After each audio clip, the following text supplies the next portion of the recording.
আমাদের প্রত্যেকটা মেয়েরই কমন একটা রোগ আছে, সেই রোগ হচ্ছে শপিং করার রোগ। এই রোগে কিন্তু কম বেশি সব মেয়েরাই আসক্ত। আমার এই শপিং করার রোগটা কেউ যদি বলেন রোগ, তাহলে রোগ বলেও মেনে নিতে পারেন। আবার যদি কেউ বলেন এটা আমার শখ, তাহলেও এটা মেনে নিতে পারেন। আমার হাতে যদি কিছু টাকা থাকে, তাহলে আমার সর্বপ্রথম যেটা মনে হয় সেটা হচ্ছে শপিং। আমি আমার শখ পূরণের দায়িত্ব কিন্তু কাউকে দেইনি, এমনকি আমি কারো আশাও কখনো করিনি। এখনো পর্যন্ত আমি কারো কাছে কোনো আশা করি না। আমি আমার হাজবেন্ডের কাছেও আশা করি না, কারণ আমি অন্যের কাছে আশা করাটা একদমই পছন্দ করি না। আমার সামর্থ্য অনুযায়ী আমার শখগুলো আমি নিজে পূরণ করার চেষ্টা করি। আমি একটা জিনিস মনে করি, মানুষের কাছে যত আশা কম থাকবে, তত মানুষের দুঃখ কম পাবে। আজকে সবাই মিলে চলে গিয়েছিলাম শপিং করতে। আমার সাথে গিয়েছিল আমার মা, আমার ছোট বোন আর আমার মেয়ে। প্রথমে আমরা জুতা শোরুমে ঢুকলাম আমার জন্য এক জোড়া জুতা কেনার জন্য। আমি তো আমার জন্য জুতা পছন্দ করতেছিলাম, এদিক দিয়ে আমার মেয়ে দেখে এই যে এত বড় বড় জুতা তার পছন্দ হয়ে গিয়েছে, সে নাকি এত বড় বড় হিলের জুতাগুলা নিবে। আমার মেয়েটা হিল জুতার প্রতি এত পরিমাণে আসক্ত, তার হিল জুতা দেখলেই পছন্দ হয়ে যায়। মোট কথা হচ্ছে জুতা যেমনই হোক, জুতার মধ্যে হিল থাকলেই হয়েছে। আমরা তো এগুলা দেখে সবাই হাসাহাসি করতেছিলাম। সে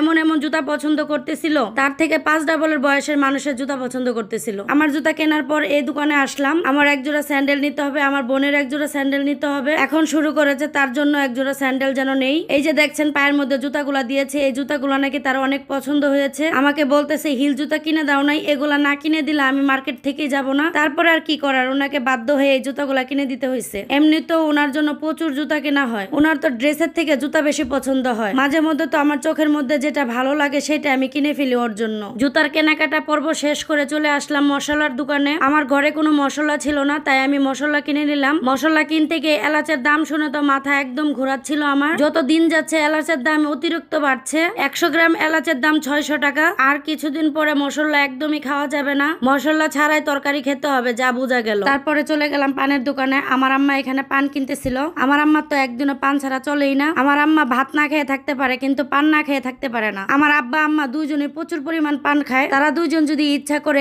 একদিনে এক বিড়া পান খাওয়া তাদের কাছে কোনো ব্যাপারই না। আমার শাশুড়ি যখন বেঁচে ছিল তখন একটা কথা বলতো, আমার এই বেন অনেক পান খায়, এত পান আমি কাউকে দেখি নাই খাইতে। আমার আম্মাকে পান খাওয়া কিন্তু আমার আব্বাই শিখাইছে। আমার আব্বা আমার আম্মাকে পান খাওয়া শিখায় এখন মহা বিপদে আছে। ঘরে বাজার টাকা না দিলেও চলে, কিন্তু পানের টাকা না দিলে একদমই চলে না। আমার আম্মার পান কেনা শেষ করে এখন চলে গেলাম হলুদ মরিচ কিনতে। আমরা সব সময় এখান থেকে হলুদ মরিচ কিনে নিয়ে যাই। এই যে যতগুলা মশলা দেখতেছেন, ওনারা নিজের হাতে এগুলা ভাঙায়। আমরা প্যাকেট করা মশলা খেতে পারি না, এখান থেকে নিয়ে খাই। শপিং শেষ করে চলে আসলাম বাসায়। শপিং করতে করতে রাস্তার মধ্যে বৃষ্টি চলে আসছিল, তাই আর পরের ক্লিপগুলো আর নিতে পারি নাই। দিনের অবস্থা এত পরিমাণে খারাপ ছিল, তাই তাড়াহুড়া করে বাসায় চলে আসছি। তো চলুন কি কি শপিং করছি এগুলো আপনাদেরকে দেখানো যাক। প্রথমে আমি যেটা দেখাচ্ছি সেটা হচ্ছে আমার জন্য যে জুতাগুলো এনেছি সেই জুতাগুলা। এই ডাক্তার শুগুলো আমার কাছে অনেক ভালো লাগে, আমি বেশিরভাগ এই ডাক্তার শুগুলা পরে থাকি। এই জুতাগুলা খুবই আরামদায়ক, আর বোরকার সাথে 3 পিসের সাথে সবকিছুর সাথে মানায়। তারপর আমার জন্য এক জোড়া স্যান্ডেলও এনেছিলাম। তো আমার এই স্যান্ডেল গুলো আপনাদের কাছে কেমন লাগলো অবশ্যই কমেন্টের মাধ্যমে জানাবেন। আমি 2 জোড়া জুতা কিনেছি দেখে আমার মেয়ের অনেক মন খারাপ, বলতেছে তুমি আমাকে 1 জোড়া জুতা কিনে দিয়েছো আর তুমি নিজে 2 জোড়া জুতা কিনছো। এখন আমি যাই কিছু কেনাকাটা করি না কেন, সবকিছুতে তার সমান সমান ভাগ লাগবে।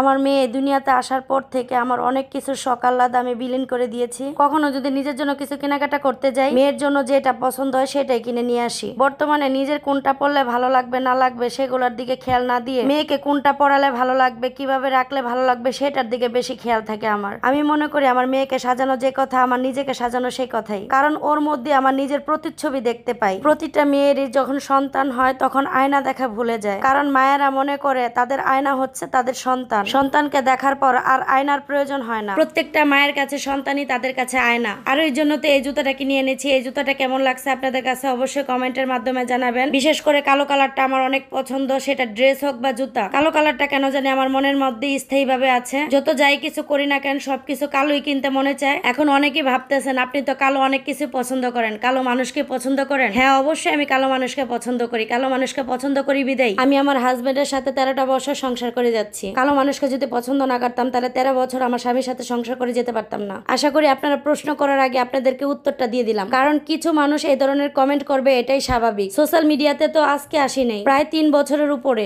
এই 3 বছরে আমার অনেকটা অভিজ্ঞতা হয়েছে। সোশ্যাল মিডিয়া থেকে কি ধরনের কমেন্ট আসবে সেটা আমার ভালো করেই জানা আছে। 100 মানুষ যদি থাকে 100 মানুষের মধ্যে 10 জন এরকম কমেন্ট করবে, এটাই স্বাভাবিক। 100 জনের মধ্যে 90 জনের মন মানসিকতা ভালো হলেও 10 জনের মন মানসিকতা নোংরাই থাকবে। আমি মনে করি যে যেমন তার মধ্য থেকে ওই কমেন্ট গুলোই আসবে। তারপর বিকালবেলা চলে গিয়েছিলাম আমার বাবার বাড়িতে। তো আমার বাবার বাড়িতে এই মাঠটার মধ্যে দেখেন কত সুন্দর শাক হয়ে আছে। আমি তো অনেকগুলো শাক তুলে নিলাম। মাত্র 10 মিনিটের মধ্যে অনেকগুলো শাক তুলে ফেলেছি। কলমি শাকগুলো দেখে আমার কাছে এত পরিমাণে ভালো লাগছিল, আমার আম্মাকে বললাম আমাকে একটু তাড়াতাড়ি করে কয়টা শাক তুলে দাও, আমি রান্না করে খেতে চাই। যে কোনো শাক হোক, আমার কিন্তু শাক অনেক পছন্দ। শাক দিয়ে ভাত খেতে কিন্তু আমার কাছে খুবই ভালো লাগে। বৃষ্টির কারণে এই শাকগুলো নতুন হয়েছে, শাকগুলো দেখতে কিন্তু অনেক সুন্দর লাগছিল, তাই না? তো আমার আজকের ব্লগ ভিডিওটা আপনাদের কাছে কেমন লাগলো অবশ্যই কমেন্টের মাধ্যমে জানাবেন।